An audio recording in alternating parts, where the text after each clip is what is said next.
Johnny master వివాదంపై స్పందించారట NTR. Industry అంటే చాలా పవిత్రమైనటువంటి వృత్తి, మరి అలాంటి దాన్ని తీవ్రంగా అయితే భ్రష్టు పట్టించేస్తున్నారు.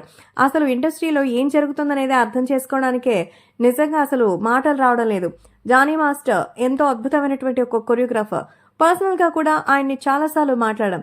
మరి అలాంటిది ఇప్పుడు నిజంగానే జానీ మాస్టర్ ఇంత తప్పు చేశారంటే నమ్మలేకపోతున్నాం. ఖచ్చితంగా చట్టానికి ఎవరు కూడా మరి చుట్టం కాదని, తప్పు చేస్తే ఎవరైనా శిక్షార్హులేనని, ఆ అమ్మాయి భవిష్యత్తును గురించి ఆలోచించుకుని ఆ అమ్మాయి ఫోటోలు, పర్సనల్ డీటెయిల్స్ అన్నీ కూడా ఇప్పటికే సోషల్ మీడియా నుంచి తొలగించాలని అయితే చెప్తున్నారు.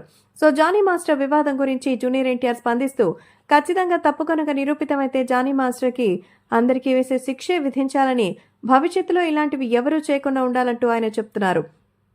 సో జానీ మాస్టర్ని గత 3 రోజులుగా పరారీలో ఉన్నారు.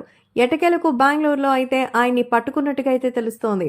జానీ మాస్టర్ నిజంగా తప్పు చేశారా, చేయలేదా, అంత తొందరగా యాక్షన్ తీసుకోవడానికి కారణం ఏంటంటే, ఆరోపణలు వచ్చినప్పుడు ఇక పార్టీ మీదను అలాగే ఇండస్ట్రీ మీదను మచ్చ రాకుండా ఉండాలంటే ఇలాంటిదేదో చెయ్యాలి. కాబట్టి ఈ విషయంలో ఏ విషయం తేల్చేయాలని నిర్ణయించుకున్నారట.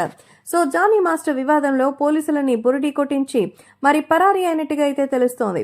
సో ప్రస్తుతం మరోవైపు మైనర్ బాలిక పైన అత్యాచారం చేశారంటూ ఆయనపైన ఫోక్సో చట్టాన్ని కూడా పెట్టారు. సో నిజ నిర్ధారణ జరిగే వరకు నిషేధం అమల్లో ఉంటుందని ఫిల్మ్ ఛాంబర్ కూడా అయితే తెలిపిన సంగతి తెలిసిందే. అయితే నిజంగానే జానీ మాస్టర్ ని ఈ రోజు రాత్రి లోపల పోలీస్ స్టేషన్ లో మరి హైదరాబాద్ కి సబ్మిట్ చేస్తారని తెలుస్తోంది.